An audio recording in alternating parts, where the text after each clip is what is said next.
اس حصے میں آپ سنیں گے آدم و حوا علیہم السلام کے لیے زمین پر اترنے کا حکم اور اتارے جانے کی جگہ، حابیل و قابیل کے جھگڑے کا سبب اور زمین پر پہلا انسانی قتل، قابیل کے لیے مسئلہ تدفین اور ایک جانور کے ذریعے اس کی رہنمائی، قابیل کا والدین کو چھوڑ کر دوسری جگہ آباد ہونا، آدم علیہ السلام کی تجہیز و تکفین اور جنازہ کس نے پڑھایا، سیدنا شیس علیہ السلام کی ولادت، نبوت سے سرفرازی اور ان کو کتنے صحیفے عطا ہوئے اور ان کی تعلیمات کیا تھیں، قابیل اور اس کی قوم کی بے راہ روی اور سیدنا ادریس علیہ السلام کی بعثت، نبی کریم صلی اللہ علیہ وسلم کا چوتھے آسمان پر ادریس علیہ السلام سے ملاقات کرنا، ادریس علیہ السلام کی وفات کہاں ہوئی، زمین پر یا چوتھے آسمان پر، حقائق کی روشنی میں مفصل اور جامع تذکرہ۔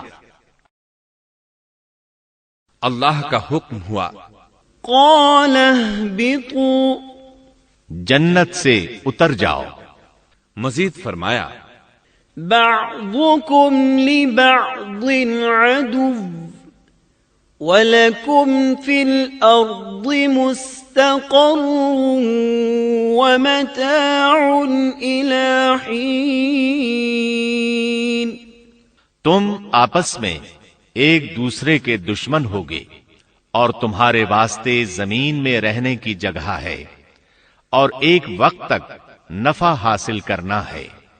اللہ نے مزید فرمایا، قال فيها تحيون وفيها تموتون ومنها تخرجون۔ فرمایا تم وہیں زندگی بسر کرو گے اور وہیں مرو گے اور وہیں سے دوبارہ نکالے جاؤ گے۔ قرآن مجید کے دیگر مقامات میں بھی اس قصے کی تفصیل موجود ہے۔ مثلاً فرمایا، وَلَقَدْ عَهِدْنَا إِلَىٰ آدَمَ مِن قَبْلُ فَنَسِيَ وَلَمْ نَجِدْ لَهُ عَزْمًا۔ اور اس سے قبل ہم نے آدم سے ایک عہد لیا تھا مگر وہ بھول گئے اور ہم نے ان میں کوئی عزم نہیں پایا۔ اللہ تعالی فرماتے ہیں، وَإِذْ قُلْنَا لِلْمَلَائِكَةِ اسْجُدُوا لِآدَمَ فَسَجَدُوا إِلَّا إِبْلِيسَ أَبَى فَقُلْنَا يَا آدَمُ إِنَّ هَذَا عَدُوٌّ لَكَ وَلِزَوْجِكَ فَلَا يُخْرِجَنَّكُمَا مِنَ الْجَنَّةِ فَتَشْقَىٰ إِنَّ لَكَ أَلَّا تَجُوعَ فِيهَا وَلَا تَعْرَىٰ وَأَنَّكَ لَا تَظْمَأُ فِيهَا وَلَا تَضْحَىٰ فوسوس إليه الشيطان قال يا آدم هل أدلك على شجرة الخلد وملك لا يبلى۔ اور جب ہم نے فرشتوں سے کہا آدم کو سجدہ کرو تو ابلیس کے سوا سب نے سجدہ کیا، اس نے صاف انکار کر دیا تو ہم نے کہا اے آدم یہ تیرا اور تیری بیوی کا دشمن ہے، خیال رکھنا ایسا نہ ہو وہ تم دونوں کو جنت سے نکلوا دے اور تو مصیبت میں پڑ جائے۔ یہاں تو تجھے یہ آرام ہے کہ نہ تو بھوکا ہوتا ہے اور نہ ننگا، اور نہ تو یہاں پیاسا ہوتا ہے اور نہ دھوپ سے تکلیف اٹھاتا ہے۔ لیکن شیطان نے اسے وسوسے میں ڈال دیا، کہنے لگا میں آپ کو دائمی زندگی کے درخت اور وہ بادشاہت بتلاؤں جو کبھی پرانی نہ ہو۔ فَأَكَلَا مِنْهَا فَبَدَتْ لَهُمَا سَوْآتُهُمَا وَطَفِقَا يَخْصِفَانِ عَلَيْهِمَا مِنْ وَرَقِ الْجَنَّةِ وَعَصَىٰ آدَمُ رَبَّهُ فَغَوَىٰ ثُمَّ اجْتَبَاهُ رَبُّهُ فَتَابَ عَلَيْهِ وَهَدَىٰ۔ قال اهبطا منها جميعا بعضكم لبعض عدو فإما يأتينكم مني هدى فمن اتبع هداي فلا يضل ولا يشقى ومن أعرض عن ذكري فإن له معيشة ضنكا ونحشره يوم القيامة أعمى. چنانچہ ان دونوں نے اس درخت سے کھایا، پس ان کے ستر کھل گئے اور وہ بہشت کے پتے اپنے اوپر چپکانے لگے. آدم نے اپنے رب کی نافرمانی کی، پس بہک گیا. پھر اس کے رب نے نوازا، اس کی طرف توجہ فرمائی اور اس کی رہنمائی کی.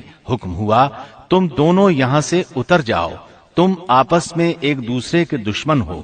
اب تمہارے پاس جب کبھی میری طرف سے ہدایت پہنچے تو جو میری ہدایت کی پیروی کرے نہ تو وہ بہکے گا نہ تکلیف میں پڑے گا. ہاں جو میری یاد سے روگردانی کرے گا اس کی زندگی تنگی میں رہے گی اور بروز قیامت ہم اسے اندھا کر کے اٹھائیں گے. آدم علیہ السلام زمین پر اترے اور اپنے رب سے توبہ کے کلمات سیکھ لیے. وہ کلمات یہ ہیں: ربنا ظلمنا أنفسنا وإن لم تغفر لنا وترحمنا لنكونن من الخاسرين.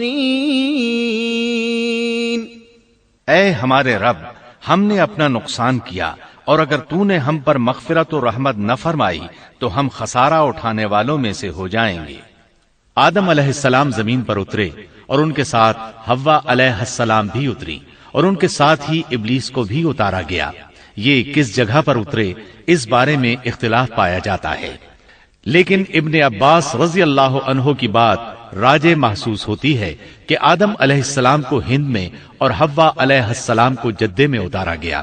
جب آدم علیہ السلام اتر آئے تو حوا علیہ السلام کی تلاش شروع کر دی.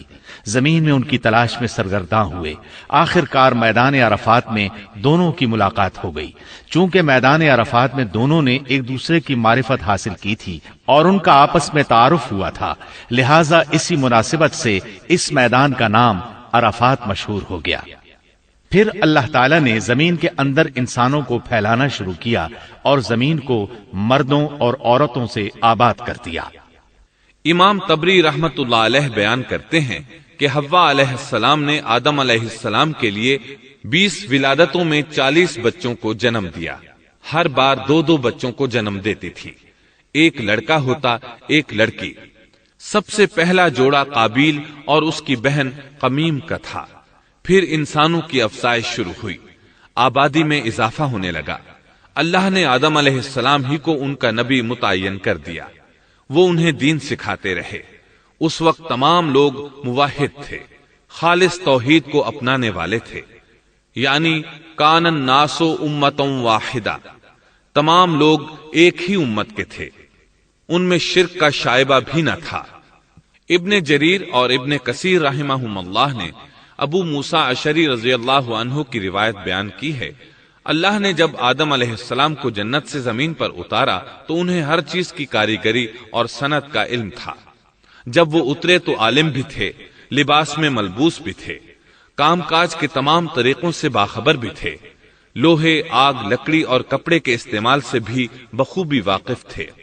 ہمارے برعکس وہ ان کاموں کو اپنی ابتدا ہی سے جان چکے تھے، کیونکہ ہم سب لوگوں کا حال یہ ہے کہ جب تک سکھایا نہ جائے ہمیں کچھ نہیں آتا. آج کے دور میں بعض افریقی قبائل کے افراد وحشیانہ اور غیر مہذب زندگی گزارتے ہیں. علماء کا کہنا ہے کہ یہ لوگ زمین پر رہنے والوں میں سے گمراہ ترین انسان ہیں. انہوں نے بہترین زندگی ضائع کر دی اور گھٹیا زندگی کو پسند کیا. تہذیب و تمدن کا آغاز چونکہ ابتدائے آفرینش سے ہے، اس لیے ہر انسان کی فطرت میں تہذیب کی سوجھ بوجھ موجود ہے. بہرحال آدم علیہ السلام کے بعد انسانی مخلوق کی تعداد روز بروز بڑھتی چلی گئی اور انسانی کمزوریوں کی بنا پر گناہ شروع ہو گئے. زمین پر سب سے پہلے ہونے والی معصیت قابیل کے ہاتھوں اپنے بھائی حابیل کے قتل کی صورت میں سامنے آئی. اللہ تعالیٰ نے قرآن مجید میں قابیل اور اس کے بھائی حابیل کا قصہ بیان کیا ہے. قابیل قرخت اور درشت طبیعت کا مالک تھا، جبکہ اس کا بھائی حابیل رحم دل اور نرم طبیعت تھا. قابیل کھیتی باڑی کرتا تھا اور حابیل مویشی چراتا تھا۔ حابیل کے نرم دل ہونے کی ایک وجہ اس کا بکریاں چرانا تھا، کیونکہ ایک چرواہا اپنی بکری کو بھوکا دیکھ کر اسے چارہ کھلائے بغیر نہیں رہتا، نہیں وہ کسی بکری کو پیاسا دیکھ کر اسے بھول جاتا ہے۔ اپنے جانور پر اس کی طاقت سے زیادہ بوجھ بھی نہیں لادتا۔ بنی نوع انسان کی تعداد میں اضافے کے لیے اس وقت ایسا قانون تھا جو اب حرام ہے، اور وہ ہے بہن کے ساتھ نکاح۔ چونکہ اس وقت کے سب لوگ آدم علیہ السلام کی حقیقی اولاد تھے اور آپس میں بہن بھائی تھے، اس لیے اس وقت کی شریعت کی روح سے قابیل اپنے ساتھ جڑواں پیدا ہونے والی بہن کے سوا کسی دوسری بہن سے شادی کر سکتا تھا، اور اسی طرح حابیل اپنے ساتھ جڑواں پیدا ہونے والی بہن کے علاوہ کسی دوسری بہن سے شادی کر سکتا تھا۔ اس کی صورت یہ تھی کہ قابیل کی شادی حابیل کی بہن سے ہو اور حابیل کی شادی قابیل کی بہن سے ہو، لیکن ہوا یہ کہ حابیل کی بہن خوبصورتی میں قابیل کی بہن سے کم تھی، اس لیے قابیل نے حابیل کی بہن سے شادی کرنے سے انکار کر دیا اور اپنی جڑواں بہن سے شادی کی خواہش ظاہر کی، لیکن ایسا کرنا آدم علیہ السلام کی شریعت میں حرام تھا۔ آپ نبی بھی تھے اور رسول بھی۔ رسول اور نبی میں فرق یہ ہے کہ رسول پر شریعت اور احکام نازل ہوتے ہیں، لیکن نبی پر شریعت نازل نہیں ہوتی، البتہ اس کی طرف وحی نازل ہوتی ہے اور معجزات عطا کیے جاتے ہیں، جبکہ شریعت صرف رسولوں ہی پر نازل کی جاتی ہے۔ آدم علیہ السلام بھی چونکہ رسول تھے، اس لیے ان کی شریعت میں یہ قانون تھا کہ کوئی شخص اپنے ساتھ جڑواں پیدا ہونے والی بہن کے ساتھ شادی نہیں کر سکتا۔ قابیل اس شرعی حکم کی وجہ سے غضبناک ہو گیا۔ اس نے تعجب کا اظہار کرتے ہوئے اس قانون کو ماننے سے انکار کر دیا۔ آدم علیہ السلام نے ان دونوں کے درمیان فیصلہ کرتے ہوئے انہیں حکم دیا کہ دونوں اللہ کے حضور ایک ہدیہ پیش کریں۔ ہدیہ اس جانور کو کہتے ہیں جسے اللہ کے نام پر ذبح کر کے فقراء میں تقسیم کر دیا جائے۔ اس سے مقصود اللہ کے لیے اپنی نیت کو خالص کرنا ہوتا ہے۔ اس عمل کو قربانی کہا جاتا ہے۔ آدم علیہ السلام کے زمانے میں قربانی کا جو قانون تھا اس کے قبول ہونے کی نشانی طے تھی، اور وہ یہ کہ آسمان سے ایک آگ نمودار ہوتی اور اس قربانی کو جلا دیتی۔ اس کا مطلب تھا قربانی قبول ہو چکی ہے، اور اگر آگ قربانی کو نہ جلاتی تو سمجھ لیا جاتا کہ قربانی قبول نہیں ہوئی۔ آخر قربانی کا دن آ پہنچا۔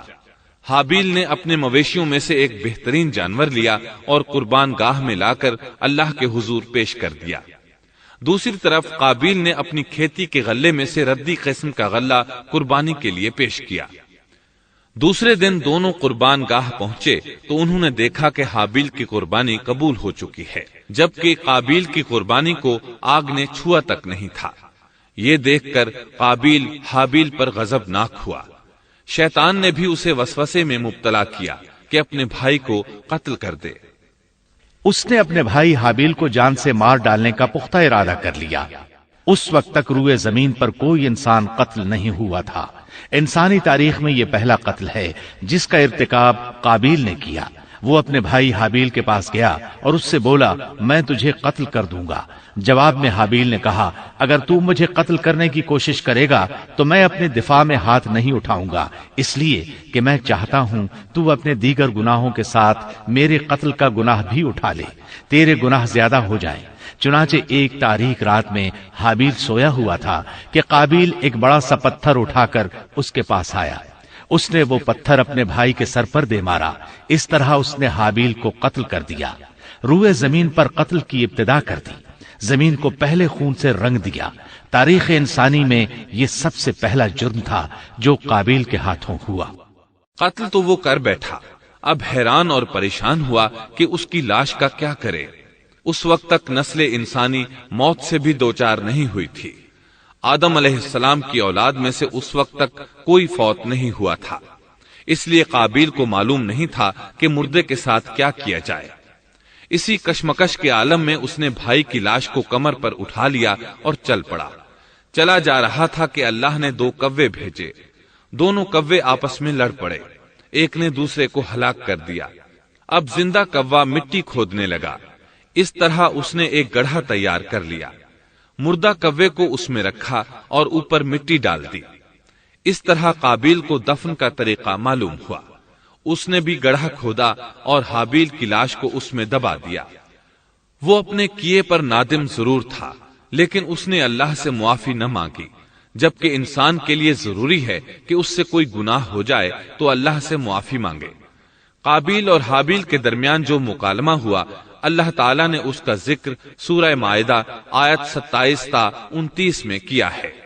اللہ فرماتے ہیں، وَاتْلُ عَلَيْهِمْ نَبَأَ ابْنَيْ آدَمَ بِالْحَقِّ إِذْ قَرَّبَا قُرْبَانًا فَتُقُبِّلَ مِنْ أَحَدِهِمَا وَلَمْ يُتَقَبَّلْ مِنَ الْآخَرِ قَالَ لَأَقْتُلَنَّكَ قال إنما يتقبل الله من المتقين لئن بسطت إلي يدك لتقتلني ما أنا بباسط يدي إليك لأقتلك إني أخاف الله رب العالمين إني أريد أن تبوء بإثمي وإثمك فتكون من أصحاب النار وذلك جزاء الظالمين۔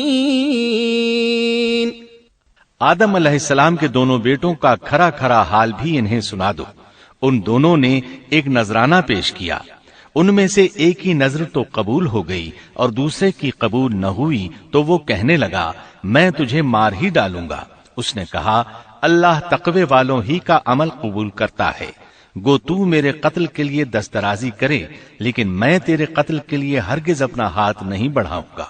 میں تو اللہ تعالی پروردگار عالم سے خوف کھاتا ہوں، میں تو چاہتا ہوں کہ تو میرا گناہ اور اپنا گناہ اپنے سر پر رکھ لے اور دوزخیوں میں شامل ہو جائے، ظالموں کا یہی بدلہ ہے۔ اس کا مطلب یہ تھا کہ تیرے اور گناہوں کے ساتھ میرے قتل کا گناہ بھی تیرے ذمہ لگے اور تو ظالموں میں سے ہو جائے۔ حابیل کے قتل کے بعد قابیل پر جو گزری اس کا ذکر اللہ نے سورہ مائدہ آیت 30 اور 31 میں کیا ہے۔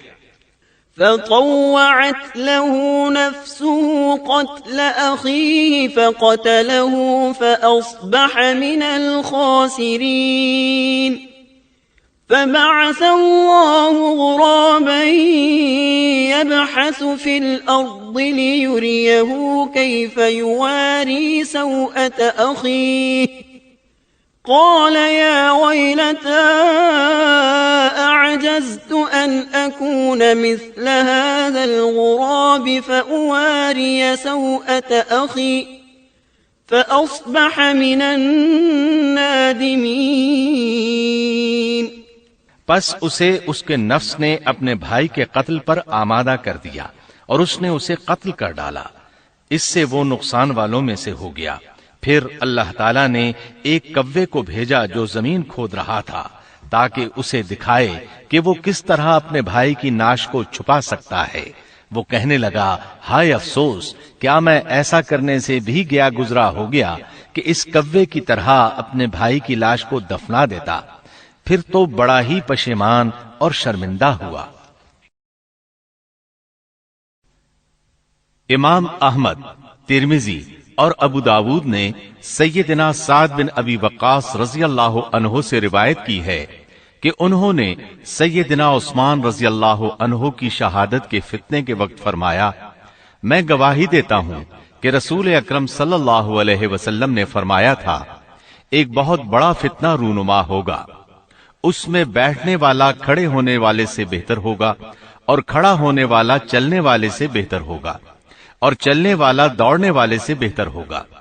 کسی نے کہا اگر کوئی میرے گھر میں داخل ہو کر میری طرف ہاتھ بڑھائے تاکہ وہ مجھے قتل کر دے تو آپ صلی اللہ علیہ وسلم نے فرمایا تو آدم علیہ السلام کے بیٹے کی طرح قتل ہو جا، یعنی اس فتنے میں قتل ہو جانا۔ حابیل کی سنت پر عمل کرتے ہوئے خود ہاتھ نہ اٹھانا، قاتل کہلانے کی بجائے مقتول ہونے کو پسند کرنا۔ اسی طرح مسند احمد کی ایک روایت میں ہے، رسول اللہ صلی اللہ علیہ وسلم نے فرمایا، دنیا میں جب بھی کوئی ظلم سے قتل ہوتا ہے تو اس کا گناہ آدم علیہ السلام کے پہلے بیٹے قابیل کی گردن پر ضرور ہوتا ہے، اس لیے کہ وہ پہلا شخص ہے جس نے ظالمانہ قتل کی ابتدا کی اور یہ ناپاک طریقہ جاری کیا۔ اس حدیث سے اس جرم کی نوعیت کا بخوبی اندازہ ہوتا ہے کہ اللہ تعالیٰ نے اس کو صرف ایک قتل قرار نہیں دیا بلکہ اس کو ایک گھناؤنی حرکت قرار دیا۔